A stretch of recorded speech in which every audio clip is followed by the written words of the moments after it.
विराजमान है। जब गिरिराज जी में विराजमान थे, गोवर्धन में विराजमान थे, अनेक लीलाएं ठाकुर जी ने की हैं। कितनी लीलाएं मेरे को तो एक साथ सारी याद आ जाती हैं, कौन कौन सी सुनाऊं। गोविंद स्वामी जी के साथ में, गोविंद दास के साथ में छुपम छुपाई खेलते थे ठाकुर जी।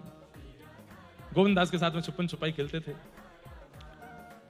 गोविंद दास जी की बारी आती तो गिनती करते 1 2 3, ठाकुर जी जाके छुप जाते सघन वन में।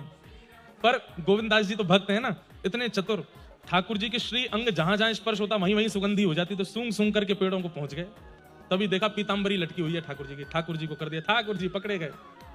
अच्छा, एक लीला और मैंने पढ़ी थी, किशोरी जी और ठाकुर जी छुपन छुपाई खेलते हैं। आजकल के बच्चे नहीं खेलते ये सब खेल। हमारे युवा भाई बहन कभी कभी ये सब खेल खेला करो।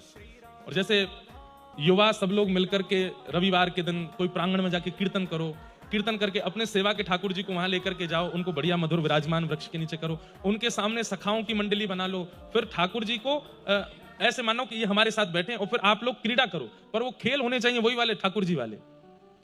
उसमें एक खेल आप करो, एक के आंख पे पट्टी बांध दो, पट्टी बांध करके एक दायरा बना दो और उसके कहो भाई अब तू पकड़ के दिखा, हमको छू के दिखा। कितना आनंद आता है उस खेल में। एक बार किशोरी जी के साथ ठाकुर जी छुपन छुपाई खेल रहे थे, ध्यान से सुनना। तो ठाकुर जी की बारी आई तो ठाकुर जी गिनती गिनने लगे, सब सखियां छुप गईं जा जा करके जहां भी छुपना था।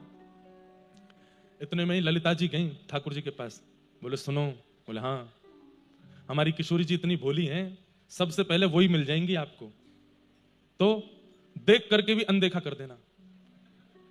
अगर आप जीत गए तो फिर देखना हम क्या करेंगे। बोले क्या करोगे, तुम्हारी वंशी चुरा लेंगे।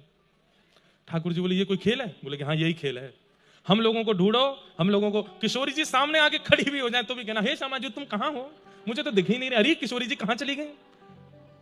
ठाकुर जी बोले ठीक है। अब किशोरी जी यहाँ पे बड़ी उत्सुक हैं कि श्याम सुंदर मुझको ढूंढेंगे। एक पेड़ के ऊपर थोड़ी सी चढ़ गई हैं, पर जो वस्त्र धारण की हो वहां की चुनरी नीचे लटक रही है, वो दिख ही रही है स्पष्ट की बैठी है वहां पे। अब ठाकुर जी यहाँ आंख बंद करके गिनती गिन के पीछे मुड़ के देखे, हम मैं आ रहा हूं भैया, सब तो सावधान है जाइयो।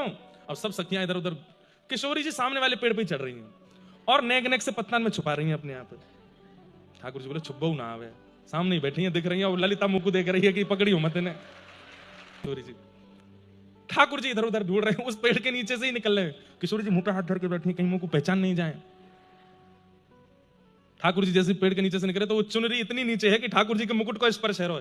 ठाकुर जी चुनरी उठा करके नीचे से जा रहे हैं, कहां हो किशोरी जी, अरे श्यामा जी मुझको दिख नहीं रही हो।